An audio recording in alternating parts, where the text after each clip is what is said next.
how to turn off email notification on Uber Eats.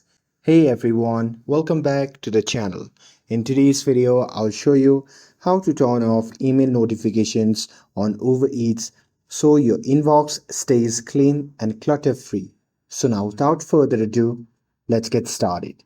So first thing first, open the Uber Eats app on your phone and make sure that you're logged in to your account.